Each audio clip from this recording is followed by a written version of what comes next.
स्वागत की अगली कड़ी में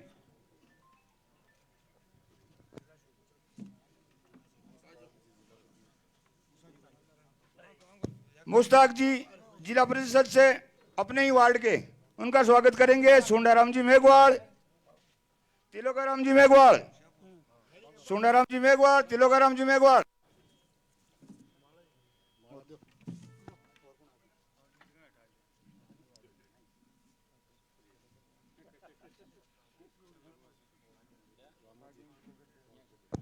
हाँ, स्वागत की अगली कड़ी में रामू जी साग का स्वागत करेंगे। ओम प्रकाश पावड़िया इटली प्रवासी, ओम प्रकाश पावड़िया, रामनिवास ताकर।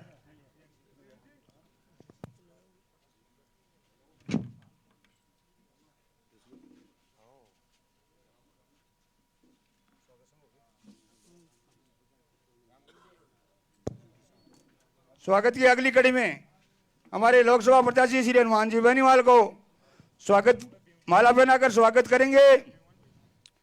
भागीर जी बुल्डक, रोशन बरवड़, गणेश जी सियाक, सूरजबान जी सियाक ब्लॉक प्रत्याशी, लिचमन जी नेतड़, पन्नाराम जी तेतरवाल, नारायण जी बुल्डक, रामेश्वर जी भाकर लोणुदा, दुर्गाराम जी ताकर, परसाराम जी सियाक,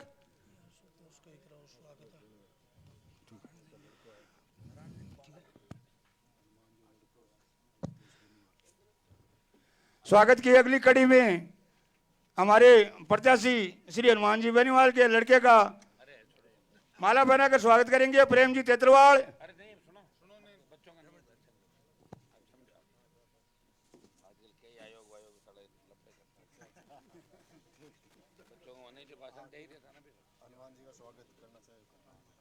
उपस्थित सभी ग्रामवासियों से निवेदन है, बारी बारी से सभी आदमी हमारे लोकप्रिय नेता श्री हनुमान जी बेनीवाल का माला पहनाकर स्वागत करें।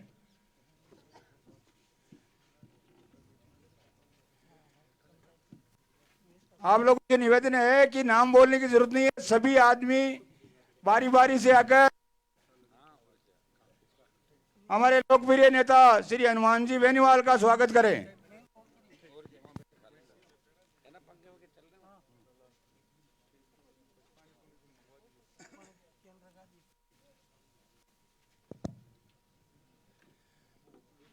नागौर के लोकसभा प्रत्याशी श्रीमान हनुमान जी बेनीवाल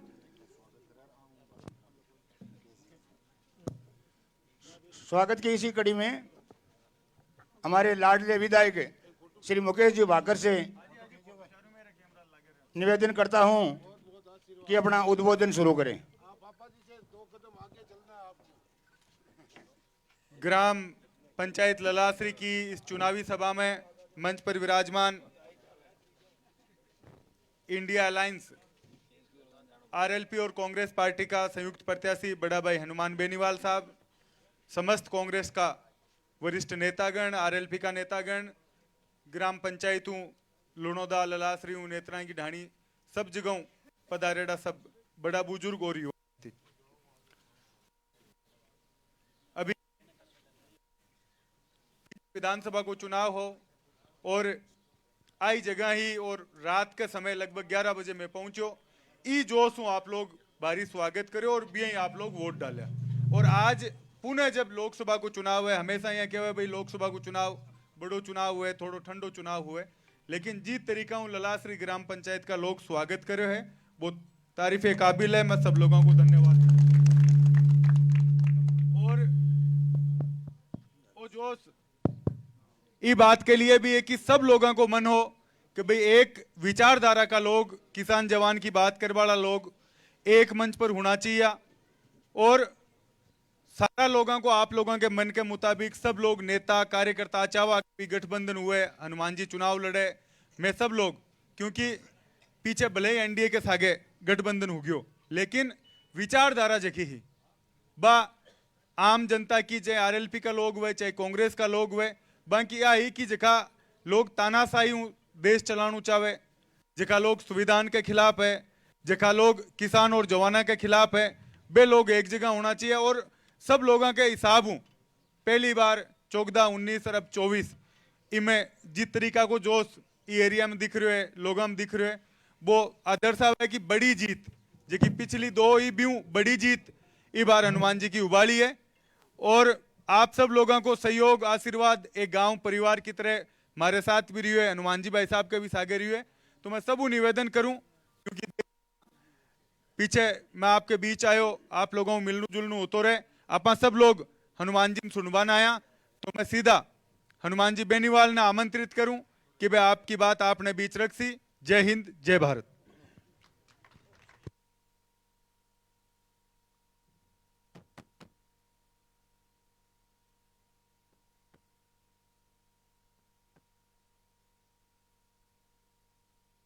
छोटे भाई लाडू बलदेव बड़े भाषा सामाजिक मंच कालू जी उपस्थित भाई विकास ब्रोडर जी, प्रधान जी, चेयरमैन साहब, रामू जी और कानाराम जी, मैं आपको धन्यवाद दूंगा कि इस कार्यक्रम में आपने जिस जोश के साथ हमारा स्वागत किया, ट्रैक्टर में बिठा के लाए। शायद पिछले चुनाव का जो जोश था उससे ज्यादा मुझे इस बार आए थे। उनका मुकाबला देश के अंदर 2 पार्टी ने किया था। हम मोदी के एनडीए के अंदर नजदीकी लोग थे, एनडीए लाइन से हिस्सा थे, लेकिन जब किसानों की बात आई एक था या तो मोदी का साथ दो या किसानों का, तब मैंने किसानों के लिए सड़क पे संघर्ष किया और एनडीए छोड़ी। आज मुझे कोई कह रहा था कि नागौर के अंदर कोई एक व्यक्ति घूम रहा है, पता नहीं कहां से पकड़ के लाए उसको, वो कह रहा है कि हनुमान जी बॉर्डर पर कब आए थे, उन्होंने एनडीए कब छोड़ी। अब बताओ किस किस तरह के लोग, खुद वो शराब के धंधा, शराब का कारोबारी, शराब का काम करता था, कितने कितने मुकदमे दर्ज हुए, समाज को कितनी बार बेचा। हम बड़ी पंचायत नहीं करते, लेकिन इलाके में आके कोई चुनौती दे तो उनको मैं पूछना चाहता हूँ कि तुम्हारे खुद की विधानसभा क्षेत्र में 4थे नंबर रहे तुम लोग, 5वें नंबर रहे, हैसियत क्या तुम्हारी राजस्थान के अंदर? किसने ठेका दिया समाज का तुम लोगों को? तुम ठेकेदार हो समाज के, कोई लिया क्या तुम लोगों ने? दायरे एनकाउंटर का राजीनामा करा के पैसे खा गए, उसकी पत्नी के पास पैसा नहीं पहुंचा, रो रही है वो, अब लाइव आके बोलेगी सारी बातें। किस तरह के लोग हो? इतना तो ईमान जमीर को मत बेचो कि लास्ट में जीवन गुजारा के टाइम हमारे साथ थे, फिर लास्ट में भाग के सरकार के साथ चले गए। ऐसे निकम्मे लोगों का, तथाकथित लोग जिन पर रेप के आरोप लगे, तो बदमाश थे, जेलों में रहे, साइकिल के ट्यूब में जिन्होंने शराब बेची, शराब का धंधा किया, और वो लोग समाज के ठेकेदार हो गए। जाट आरक्षण आंदोलन के अंदर आपको पता होना चाहिए, मैं पहला नया नेता था उस समय 97-98 के अंदर, पूरे राजस्थान के अंदर मैं घूमा था, और उस समय भी मैंने ही बलिदान दिया। मेरी एमपी की टिकट मिल गई थी, लेकिन सब लोगों ने कहा साहब सीट हमें दो, सीट हमें दो, जाट महासभा को दो। मेरी सीट भी ले गए, और सीट के नाम के अटल बिहारी वाजपेयी से 30 करोड़ रुपए ले आए थे, जाट समाज को ही बेच दिया था दिल्ली के अंदर जाके। कितने? 30 करोड़ रुपए लिए थे, और इस बात के लिए थे कि साहब हमने आपकी रैली कराई और साहब हमने आपको वोट दिलाई राजस्थान के अंदर। उस समय की बातें भाई, सारा इतिहास आप लोगों को पता नहीं है। देखिए जिसकी सरकार, कल तो कहते हम किसानों के साथ हैं, मोदी का विरोध करते हैं, एक कोई जवाई के छापा पड़ा कहीं और हुआ, चले गए वहां और ठेकेदारी करने नागौर के अंदर आ गए। नागौर तो देश को जगाने के लिए निकला है। नागौर में कोई बाहर का आदमी आके सोच ले कि मैं नागौर जिले में हनुमान बेनीवाल को कमजोर कर लूं, या हनुमान बेनीवाल से ये पूछे कि आपने क्या किया। अरे दूसरों ने क्या किया ये तो बताओ मुझे। या तो कोई शराब पी के सड़क पर पड़ा मिला, या कोई और कहीं मिला, किसी की सीडी आ गई, किसी की ईडी आ गई, मैं ही तो हूँ जैसे प्रधानमंत्री से टक्कर ली देश के अंदर। परवाह नहीं की किसी भी चीज की, जान हथेली पे रख के चला। इन्हीं इलाकों के अंदर जब लोग बाहर नहीं निकलते थे उस वक्त संघर्ष करता अपराधियों से। इस प्रदेश के अंदर बद्री माफिया को ठीक किया। जिस बद्री माफिया को ये जाट महासभा वाला लेके घूम रहा है, तथाकथित अध्यक्ष, इसी गाड़ी में घूमता है, ये पार्टनर है, और ज्योति मिर्जा उस बद्री माफिया के साथ डीनवाड़ा में हाथ हिला रही है ऐसे, इस तरीके से। शर्म आने की बात है, इससे ज्यादा शर्मनाक बात नहीं हो सकती भाई। और मुझे क्या लड़ना, मैं तो 3 में मंत्री बनता, क्यों मैं सुधा से लड़ता? 3 में 8 में रिछवाड़ की तरह पाड़ा बदलता, पेड़ पे कूदता, यूं यूं करता, 4 बार मंत्री और दिल्ली में मंत्री। मुझे क्या आवश्यकता थी? और अपना आप सीनियर होता तो बन जाता। हर व्यक्ति राजनीति के अंदर एमएलए, एमपी और बाद में मिनिस्टर बनने की सोच रखता है। हनुमान बेनीवाल ऐसा व्यक्ति है जिसने गरीब, शोषित, दलित, पीड़ित सबका साथ दिया। और आप सोशल मीडिया का जमाना आप देखो, देश में कहीं भी अगर बदमाशी होती है सबसे पहला मेरा बयान आता है। बयान के मायने कोई भी निकाले, लेकिन सबसे पहले मैं बोलता हूँ ये काम गलत है, ये सही है। इतना प्रयास जो आदमी करता है। और कोई कह दे कि मैंने जाट महासभा बना ली, चुनाव कराया क्या राजस्थान में? शर्म आने की बात है, तुम लोगों ने पूरे राजस्थान को बिगाड़ दिया। और ये बात सही है कि आदमी जब चारों तरफ से घिर जाता है, हताशा हाथ होती है, तो यही धंधा करता है। कम से कम 6 महीने तो टिक के रहो। अभी तो तुम अशोक गहलोत के खास थे 6 महीने पहले, जमाई को डीजी बनाने के लिए तुमने पैर पकड़ लिए, मेरे पैर पकड़े। लाठर साहब ऐसे डीजी थोड़ी बने। मुकेश बता भाई, लाठर को डीजी बनाने में हमारी भूमिका ठीक नहीं थी, हम सब ने मदद की। तब तो अशोक गहलोत जिंदाबाद, और आज के दिन मोदी जिंदाबाद। मोदी जानता है कि तुम लोगों कौन हो तुम लोग? अरे जब मोदी तुम्हें जानता नहीं, अमित शाह तुम लोगों को जानता नहीं, कीड़े मकोड़ों की तरह क्यों अपना जीवन खत्म कर रहे हो? क्यों यहाँ घूम रहे हो? कोई नए छोरे हैं, कोई फालतू के अंदर कुछ बात हो जाएगी, अपनी इज्जत उतरवा लोगे बिना बात के। नागौर में वैसे लोगों के अंदर आग लगी भाई, देश के अंदर सबसे ज्यादा। अपना टाइम निकालो, भागो यहाँ से, अपने इलाके के अंदर जहाँ से आए हो उन्हीं इलाकों को खराब करो, यहाँ तो छोड़ दो कम से कम। देखिए यहाँ की जनता ने मन बना लिया, कितना ही कुछ कर लो, यहाँ की जनता समझदार है, जागरूक है। खींवसर के अंदर भी रिजल्ट जो विधानसभा का था, मैं वोट मांगने नहीं गया था कहीं भी, आज आपके बीच में वोट मांगने आया हूँ। 3 बार नहीं गया था, तीनों बार जीता है। जीत का अंतर कम ज्यादा हो सकता है, कई बार साथ का व्यक्ति भी लालच के अंदर छोड़ के भाग जाता, 2-3 हजार वोट वो भी खराब कर देता, कई बार दूसरा खराब कर देता। और समाज का ठेका किसने दिया भाई तुम्हें? बच्चों के रिश्ते समाज में नहीं कर रहा, बच्चों के रिश्ते दूसरे समाजों में, और ठेका ले रहा समाज का। तुम समाज के ठेकेदार नहीं हो, सीधे से सुधर जाओ, नहीं तो तुम्हारा पूजा पाठ ये राजस्थान के जो नौजवान है ये कहीं भी रोक के कर देंगे, उसके बाद घर से बाहर नहीं निकलोगे। और अपने जो उसका इलाज भी कराओ। तुम्हारे पे क्या क्या आरोप लगे भूल गए क्या? 80, 82, 84 के अंदर जब बलात्कार के आरोप लगे फॉरेनर के साथ, लड़के के साथ, कौन सी बातें कर रहे हो? तो शर्म आनी चाहिए तुम लोगों को। कल तो गहलोत जिंदाबाद, आज ये जिंदाबाद, परसों वो जिंदाबाद, तरसों वो जिंदाबाद। किस और जाट समाज तुम्हें क्या मानता है? जाट समाज तुम्हारी हैसियत क्या समाज के अंदर? ठेकेदारों को चुनाव करेंगे समाज के अंदर, लड़ाई हमने लड़ी समाज में, मर गए तुम लोग। सुबह कुछ शाम को कुछ, अब ये धंधे करते हो और पूरे समाज को बिगाड़ के रख दिया देश प्रदेश के अंदर। उन्हें ठेकेदारी करके आगे हमारी अग्नि परीक्षा मतलब भी बुढ़ापे के अंदर बेइज्जती कराओगे और कुछ छुड़ाने भी नहीं आएगा। मैं फिर बता दूं, अपने ऐसे लोगों से सावधान रहना। कल को कोई ये भी कह सकता है कि हनुमान जी तो एमपी नहीं है, क्या मान लोगे आप लोग? एमपी कौन है अभी जिले का? अब आचार संहिता लगी, क्या मैंने जो संघर्ष किया 25 साल के अंदर वो संघर्ष नहीं है? और संघर्ष क्या करे कोई? बोले हथौड़ा ठोक ठोक करे, संघर्ष क्या करता है? संघर्ष वही होता है जो सत्ता को छोड़ता है। और ये जो बकवास करने के लिए आए हैं ये दलाल है। ये दारिया एनकाउंटर के अंदर पैसा खा गए तो दारा सिंह की पत्नी का, अपने दामाद को डीजी बनाने के लिए मेरे पैर पकड़ लिए थे। ये वो लोग हैं जो यहाँ बैठ के चोर को तो कहेंगे कि घुस और कुत्ते को कहेंगे भुस। ये वो लोग हैं। इन लोगों को ये तो गनीमत ये है कि मैं सरकार के अंदर नहीं हूं। अगर सरकार के अंदर होता तो ऐसे लोगों की दुकानदारी कभी नहीं चलती। एक ही बार में झटके के अंदर किया, सारी बातें भूल जाते भाई। ये तो शर्मनाक बात ये कि किस तरह सारे बड़े लोग तथाकथित ठेकेदार एक जगह आ गए। इनको तकलीफ इस बात की कि नया आदमी लड़ाई क्यों लड़ रहा है, इसने पार्टी क्यों बनाई, ये इनके अवैध धंधों के अंदर शामिल क्यों नहीं है, ये इनकी तरह क्यों नहीं है। अब समाज, अरे तुम बच्चे समाज में नहीं दे रहे हो, तुम्हें शर्म आनी चाहिए। कितने निकम्मे नकारा हो तुम लोग।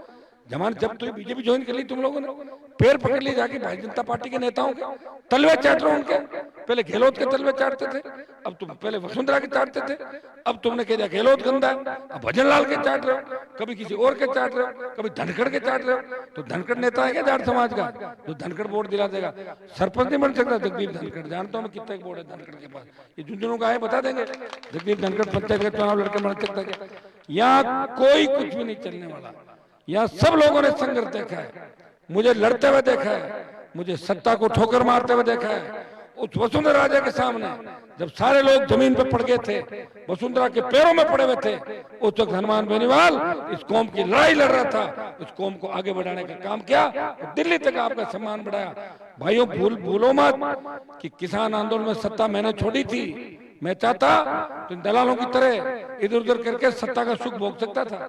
अभी मैं इंडिया अलायंस का हिस्सा बनाऊं, मैं चाहता तो मोदी के साथ आ जाता, दे देते सीट मुझे। कौन चाह रहा था?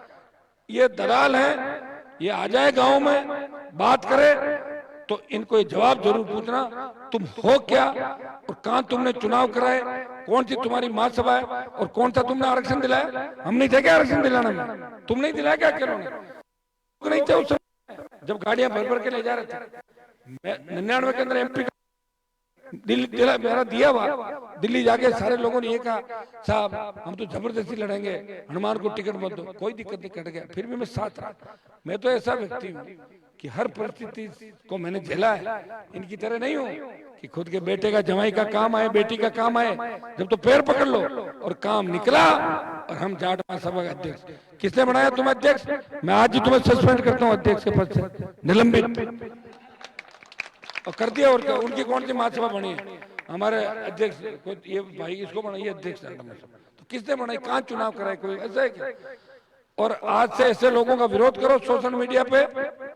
ये समाज के दुश्मन है, ये गद्दार है, ये दारा सिंह की पत्नी के पैसे खा गए, इन्होंने ऐसा घर नहीं छोड़ा, जीवन गोदारा के जो पैसे थे समझौता वो पैसे खा गए, बेशरम कहेंगे घूम रहे, शर्म इनको आती नहीं। वही रितवाड़ मिर्जा की तरह ऐसे सारा कूड़ा करकट एक जगह इकट्ठा हो गया। ये अच्छा रहा, 2-3 दिन में बचाओ, कूड़ा भी एक जगह चला जाएगा। अब इनका काम ये बचा। समाज के ठेकेदार कोई हो सकता है कि समाज में? मैं नहीं कहता कि मैं कोई समाज का ठेकेदार हूं। सर्व समाज, पार्टी, संघर्ष, ये बातें होती। बताओ 4 जने चल दिए गाड़ी में, दिन में शराब पी लेते हैं, शाम को पार्टियां कर लेते हैं और समाज के ठेकेदार हो। तुम समाज के ठेकेदार हो? तुम्हारा परिवार तुम्हारे काबू में है? 15 पार्टियों में अलग अलग बैठे हो, बच्चों के रिश्ते दूसरे समाजों में कर रहे हो। किसे ठेका दिया समाज का तुम्हें? बंद करो पंचायती समाज की। और तुम्हें कोई नहीं मानता राजस्थान के अंदर, न तो तुम्हें तुम्हारी महासभा को कोई मानता, न तुम्हें मानता। तुम वही हो 15 दिन पहले मोदी के खिलाफ नारे लगा रहे थे और 15 दिन बाद मोदी के तलवे चाट रहे हो। तुम्हारा काम एक ही है कि तुम्हारे बच्चे आगे कैसे बढ़े। और तुम तो ऐसे लोग थे जब तुम्हारे पास चुंगी के ठेके थे तो गरीब की केयर सांगरी भी आती थी, उसकी भी चुंगी ले लेते। इतने बदमाश लोग हैं, तो इनका अपने को ध्यान रखना है। और मैं तो अगर सरकार में शामिल हो जाता तो इस तरह के ठेकेदारों को नहीं घूमने देता, ये तो तय थी। लेकिन अब चूंकि सरकारों से लड़ रहा हूं, इसलिए मुझे आज ये बात बड़े दुख के साथ कहनी पड़ रही है कि आदमी 1, 2, 3, 4, 5 जगह जाके कहीं तो थक ही नहीं रहे। मुझे कह रहे हनुमान जी पार्टी बदलने, पार्टी बनाई क्या राजस्थान के अंदर किसी ने? मैंने ही पार्टी बनाई राजस्थान के अंदर। हरियाणा, उत्तर प्रदेश की पार्टियों को झंडे लेके घूमते थे राजस्थान के अंदर। ये जो राजस्थान की मर्दानगी साबित की है लोकसभा के अंदर, हनुमान बेनीवाल ने की है। सत्ता को ठोकर मारी और राजस्थान का सम्मान देश में बढ़ाया। जब सेना को ठेके पे दिया, एक व्यक्ति लड़ रहा था गरीब बच्चों के लिए, किसान के बेटों के लिए, मर गए थे कि बाकी लोग कहां चले गए थे? बात तो समाज की करेंगे। और पुलिस की गाड़ी आई नहीं, छू मंतर भाग जाना। अरे शर्म आने की बात है तुम लोगों को, इतनी बेशर्मी से। रितपाल मिर्जा गाड़ी दे रहा है और ज्योति मिर्जा पास में बैठी है और कह रही है चाचू एक डायलॉग और मारो। बताओ कैसी बात? अब आप लोग तो कहोगे नहीं भाई, कहना हमारे को पड़ेगा। भाई मुकेश, हम तो कर ही रहे लड़ाई, तुम लोगों को भी लड़ाई लड़नी है। इन दलालों से और इन समाज के ठेकेदारों से हमें सावधान रहना है। और अगर ये सही ढंग से नहीं जाएंगे तो लोग इनके काले मुंह करेंगे, इनके कपड़े फाड़ेंगे और फिर ये घर के अंदर जाएंगे। ये भी नागौर से हो सकती शुरुआत। समय रहते यहाँ से भागे, पूरा राजस्थान जानता है। देश जानता है किस तरह जाट आरक्षण आंदोलन में पैसे लेके और पैसे के बंटवारे को लेके इनका झगड़ा हुआ, आपस में मारपीट हुई थी 1999 के अंदर। बातें सुनते होंगे आप लोग। 2-3 तो मर गए इनके अंदर से, 2-1 बच्चे हैं, घूम रहे हैं। जिस तरह अब क्या बताऊं मैं आपको, घर से लोग निकाल दे, समाज से निकाल दे, बेघर हुआ व्यक्ति घूमता है ना, वैसे घूमते हैं। और इनके कहने से इनका परिवार भी वोट नहीं देता, इनका परिवार भी एकजुट नहीं है। इनके चक्रों में कभी नहीं पड़ना। तथाकथित महासभा का ठेका लेके और घूमना और अपने आप को नेता कहना, औकात क्या है? 5वें नंबर पर है वहां पे। कितने नंबर पे? 5वें पे। खुद का पोस्टर लग के कोई बोर्ड नहीं देता इनको। ये तो लोगों के पोस्टर के, कभी तो किसी के पोस्टर के नीचे हो गए। कभी गहलोत साहब को कहते हैं कि ये तो हमारे पिताजी समान है, कभी वसुंधरा को ये तो हमारी माता जी है वसुंधरा जी, ये मोदी जी हमारे दादाजी है, ये लड़दादा जी पड़दादा जी। अरे शर्म करो सालो, क्यों जाट समाज की नाक कटा रहे हो? ऐसे लोगों से प्रदेश के नौजवानों को कहूंगा, सावधान रहे। ये समाज के ठेकेदार अगर कहीं आए तो रात अंधेरे के अंदर तुम इनको थोड़ा ठीक भी करने की कोशिश करना। भाइयों सुनो हमारी बात यह है कि कोई आदमी आके कोई नागौर गोचे थोड़े ही घर किसी की मान ले। नागौर तो देश को जगा रहा है। अभी देश और प्रदेश की राजनीति में सबसे मजबूत जिला कौन सा आप जानते हो? नागौर। तो जब नागौर में कोई बाहर का आदमी आए, शराब का ठेकेदार, बजरी माफिया का पार्टनर, बलात्कार का आरोपी, और वो आके बोले कि हनुमान बेनीवाल ने क्या किया, मैं उसको हिसाब दूंगा क्या मैंने क्या किया? मैंने किया जब तो यहाँ खड़ा हूं, मैंने किया जब मोदी को पसीना आ गया, मैंने किया था। तब इन सब दलालों को मैसेज आए कि इन दलालों को एक करो, किसी को टुकड़ा थोड़ा सा फेंको, किसी को टुकड़ा फेंको और हनुमान के खिलाफ जाओ। लेकिन नागौर की जनता परवाह नहीं करती। नागौर की जनता उखाड़ के फेंक देगी इन लोगों को। और वापस दिल्ली आप मुझे भेजोगे और अब की बार दिल्ली भेजोगे तो आधे तो वैसे ही समाप्त हो जाएंगे, कहने की आवश्यकता नहीं, और आधे फिर सड़कों में पत्थर फेंके के पागल हो गए। तो ये बात अपने को ध्यान रखनी है। वोट की अपील करने आपके बीच आया हूँ। अभी कोई बयान मुझे सुना रहा था कि हनुमान ने क्या किया, हनुमान ने बॉर्डर जाम कब किया? बॉर्डर जाम मैंने ही किया। शाहजहांपुर का बॉर्डर मैंने जाम किया, 10,000 लोग लेके गया था कोटपुतली में। सभा के बाद पहले 18 लोग बैठे थे साइड के अंदर, और बॉर्डर जाम करने के बाद 7 दिन का अल्टीमेटम दिया मैंने गृह मंत्री को, गृह मंत्री जी मैं आपके साथ हूँ, अगर किसानों की नहीं सुनी मैं सत्ता छोड़ दूंगा। नहीं सुनी तो 1 लाख लोग लेके गया। उस दरमियान जब बॉर्डर जाम था, ये 50, 60, 70 लोग जिनमें आधे दलाल थे, ये जाके वहां बॉर्डर के पास में बैठ गए कि हनुमान जी आएंगे हमें पीट लेंगे तो ठीक, और नहीं तो झगड़ा हो जाएगा। मैंने समझदारी से काम लिया और उनसे 100 मीटर दूर मेरा टेंट लगाया। ये तो खाना भी उन लोगों को खाते थे। सरदार जो खाना लाते थे ना, लंगर, ये तो रोटी भी लंगर की खाते थे, खुद की रोटी भी नहीं खाते थे। मैंने जो धरना दिया वहां 70 दिन बैठा रहा। मैं थोड़ी कह रहा हूँ 11 महीने बैठा था, 70 दिन धरना दिया और 100 रुपए नहीं मांगे, और अच्छा खाना बनता था बच्चों के, सारे हमारे खाते थे। हम हमारे यहाँ पे लोग खाना खाते थे, इनकी तरह लंगरों में रोटी नहीं खाते थे। बताओ किस तरह गंदे लोग हैं। इन गंदे लोगों से ध्यान रखो आप। ये वो गंदगियां हैं, ये कैंसर से भी ज्यादा खतरनाक लोग हैं। इनको दूर भगाओ। गलती से आ भी जाए, इनकी बातों की तरफ ध्यान भी देना। भाई बड़ी मुश्किल से आप लोगों को चढ़ा के यहाँ तक लाए। कभी कभी पीड़ा हो जाती है। हर कोई एरा घेरा बताओ हमें कुछ ही बोल दे, एरा घेरा ही बोल देगा क्या? हम तो लड़ रहे PMHM से, एरा घेरा करें हम आपसे लड़े। कहाँ लड़ो? तुम्हारा पता नहीं लगा लड़ाई के अंदर। खुद के इलाके 5वें नंबर, 6ठे नंबर, जमान जब्त, औकात नहीं, पता नहीं, बच्चे बस में नहीं, कोई कहीं जा रहा है, कोई कहीं जा रहा है, ठेकेदार बन के घूम रहे हो। किसने ठेका दिया भाई तुम्हें? तुम्हारी कोई हैसियत नहीं है, कोई तुम्हें नहीं मानता। और तुमने कौन सा आरक्षण दिलाया था जाट समाज को?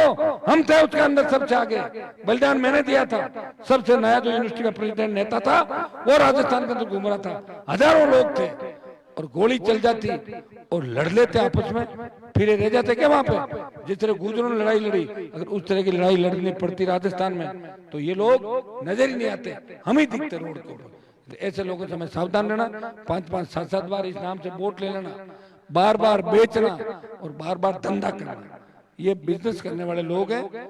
इनका अपने को ध्यान रखना है, इनकी बातों में आना नहीं। और बड़े लोग कभी नहीं चाहेंगे कि दूसरी पीढ़ी के लोग आगे आए। अब मैं आगे आ गया, मैं चाहूंगा कि मुकेश, दूसरी पीढ़ी जो हमसे थोड़े बाद के यूनिवर्सिटी के नेता, ये बच्चे आगे बढ़े, फिर तीसरी पीढ़ी आगे बढ़े।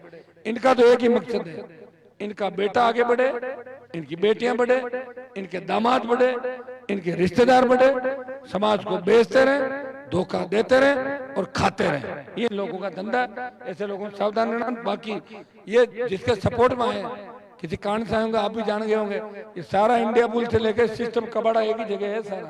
तो एक कबाड़ी सब जगह इकट्ठे हो गए, इनको अपने को भगाना है और मजबूत लड़ाई लड़ने के लिए मुझे लोकसभा के अंदर भेजना है। मैं विश्वास दिलाता हूं कि सत्ता के अगर नजदीक आ गए तो सारे काम ठीक करेंगे, और विपक्ष में रहे तो लाडनू के आपके विधायक हैं, लोकसभा में मुझे भेज दोगे, दोनों भाई मिलके लाडनू के अंदर आपको नहीं लगेगा कि बीजेपी का राज है, ये हम दोनों का है, ऐसा लगेगा हम दोनों ही आपकी मदद कर रहे हैं। ये मैं विश्वास आपको दिलाता हूँ। पहले भी लड़ाई लड़ी, संघर्ष किया, आपने देखा, और आगे भी मेरा संघर्ष आप देखोगे। बहुत बहुत आपको धन्यवाद। बोतल का चुनाव चिन्ह कांग्रेस पार्टी इंडिया अलायंस, लोकतंत्र को बचाने के लिए हनुमान बेनीवाल फिर मैदान के अंदर है, मेरी मदद करना।